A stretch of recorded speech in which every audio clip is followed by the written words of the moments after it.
जादुई समोसा और पानी पूरी। एक बार की बात है, एक छोटे से गांव में एक मशहूर हलवाई था जिसका नाम हरिप्रसाद था। वह अपने स्वादिष्ट समोसे और कुरकुरी पानी पूरी के लिए दूर दूर तक प्रसिद्ध था। उसकी दुकान का नाम था हरि की खुशबू।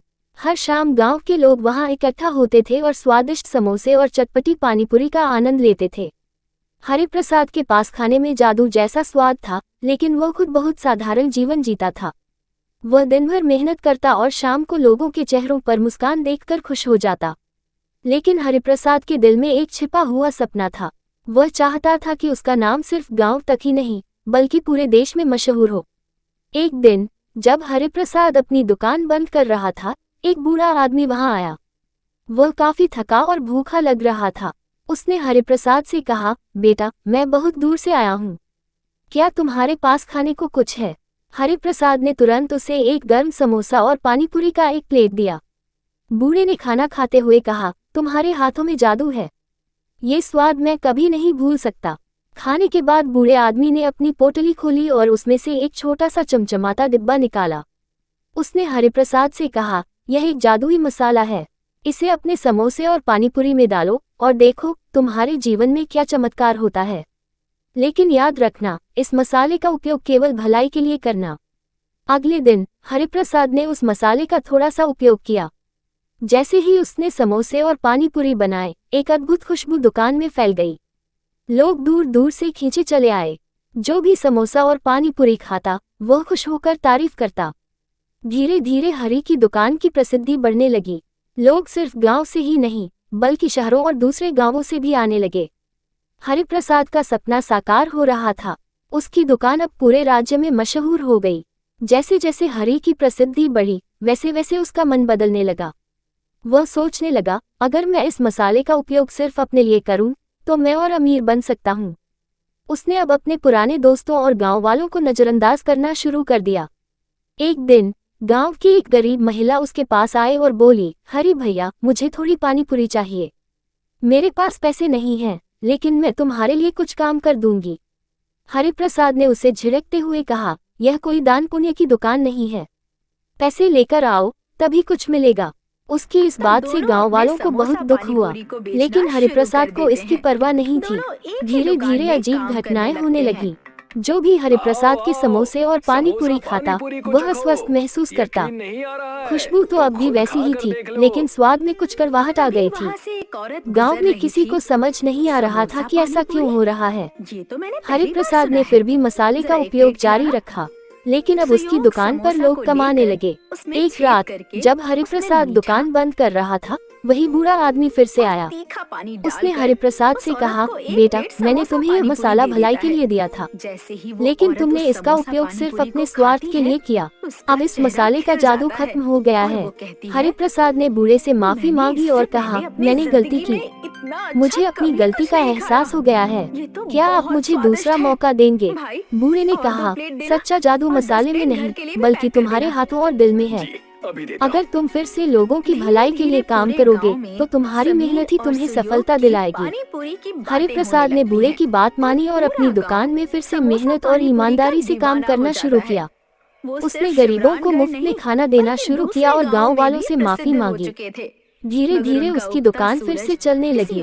लोग उसकी ईमानदारी और मेहनत की तारीफ करने लगे। इस बार उसकी सफलता जादुई मसाले की वजह से नहीं, बल्कि उसके सच्चे दिल और मेहनत की वजह से थी। हरिप्रसाद को अब समझ में आ गया था कि सच्ची सफलता किसी जादू से नहीं, बल्कि सेवा और मेहनत से मिलती है।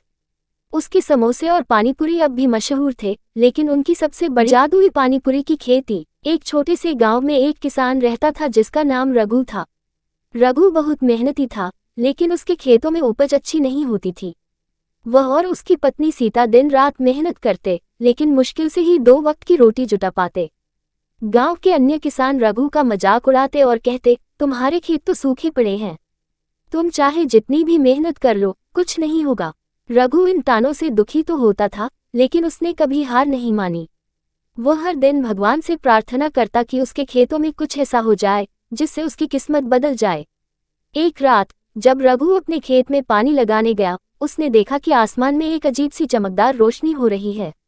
अचानक वह रोशनी उसके खेत में आकर गिर गई। रघु डर तो गया, लेकिन जिज्ञासा के कारण वह उस जगह के पास गया।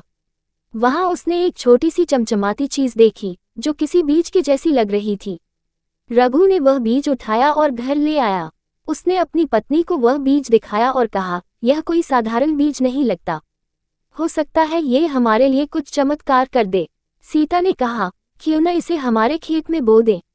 शायद भगवान ने इसे हमारी मदद के लिए भेजा है। अगले दिन रघु ने वह बीज अपने खेत के बीचों बीच बो दिया। उसने उस बीज की बहुत देखभाल की, उसे पानी दिया और ध्यान रखा। कुछ ही दिनों में उस जगह से एक छोटा सा पौधा निकल आया। लेकिन ये पौधा बाकी पौधों से अलग था। इसकी पत्तियां चमकदार थीं और उनमें से एक मीठी खुशबू आ रही थी। धीरे धीरे वह पौधा बड़ा होने लगा और उसमें अजीब अजीब आकार के फल उगने लगे। जब वह फल पूरी तरह से पक गए तो रघु ने एक फल तोड़कर देखा। उसके अंदर छोटी छोटी कुरकुरी गोलियां थीं जो दिखने में पानीपुरी के जैसी लग रही थी। रघु ने उनमें से एक को चखा तो वह बेहद स्वादिष्ट और चटपटी निकली। रघु को समझ नहीं आया कि ये कैसे हो सकता है। उसने तुरंत कुछ गोलियां सीता को चखने के लिए दी। सीता ने कहा, ये तो बिल्कुल पानीपुरी जैसा स्वाद है। अगर हम इनका सही तरीके से उपयोग करें तो ये हमें अमीर बना सकती हैं। रघु और सीता ने उन गोलियों से पानीपुरी बनाए और गांव वालों को खिलाई। जिसने भी वह पानीपुरी खाए वह उसकी तारीफ करते नहीं थका। खबर पूरे गांव में फैल गई कि रघु के खेत में जादुई पानीपुरी की खेती होती है। लोग दूर दूर से रघु के खेत में आने लगे। जो भी उस पानीपुरी को खाता वह खुश और तंदुरुस्त महसूस करता। कुछ लोगों का तो ये भी कहना था कि वह पानीपुरी खाने से उनकी बीमारियां ठीक हो गईं। धीरे धीरे रघु की खेती मशहूर हो गई। उसने अपनी उपज को बाजार में बेचना शुरू किया। बड़े बड़े व्यापारी उसके पास आने लगे और जादुई पानीपुरी के लिए बड़ी कीमत देने लगे। रघु अब बहुत अमीर हो गया। उसने अपने खेत को और बड़ा कर लिया और गांव के अन्य किसानों को भी अपनी खेती में मदद करने के लिए बुलाया। रघु ने सभी को सिखाया कि मेहनत और विश्वास से क्या कुछ हासिल किया जा सकता है। लेकिन जहां खुशियां होती हैं वहां चुनौतियां भी आती हैं।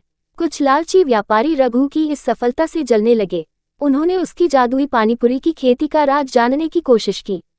एक रात कुछ लोग चुपके से रघु के खेत में घुस गए और उस पौधे को चुरा ले गए जिसमें जादुई पानीपुरी उगती थी। जब रघु को सुबह इस चोरी का पता चला तो वह बहुत परेशान हो गया। उसने सीता से कहा, अगर हमने इसे वापस नहीं पाया तो हमारी सारी मेहनत बेकार चली जाएगी। रघु ने गांव वालों की मदद ली और चोरी करने वालों का पीछा किया। काफी खोजबीन के बाद उन्होंने उन चोरों को पकड़ लिया और पौधे को वापस लाने में सफल रहे। उस दिन रघु ने तय किया कि वह अब इस पौधे को सिर्फ अपने लिए नहीं रखेगा। उसने गांव के बाकी किसानों को इस पौधे के बीज बांटे ताकि वे भी इसका लाभ उठा सकें। अब रघु का गांव जादुई पानीपुरी के लिए मशहूर हो गया। हर किसान के खेत में ये पौधा उगने लगा और पूरा गांव समृद्ध हो गया। लोग दूर दूर से इस गांव में आते और यहाँ की जादुई पानीपुरी का स्वाद लेते। रघु को अब समझ में आ गया था कि सच्ची खुशी और सफलता दूसरों के साथ बांटने में है। उसने अपनी मेहनत और ईमानदारी से न सिर्फ अपनी बल्कि पूरे गांव की किस्मत बदल दी।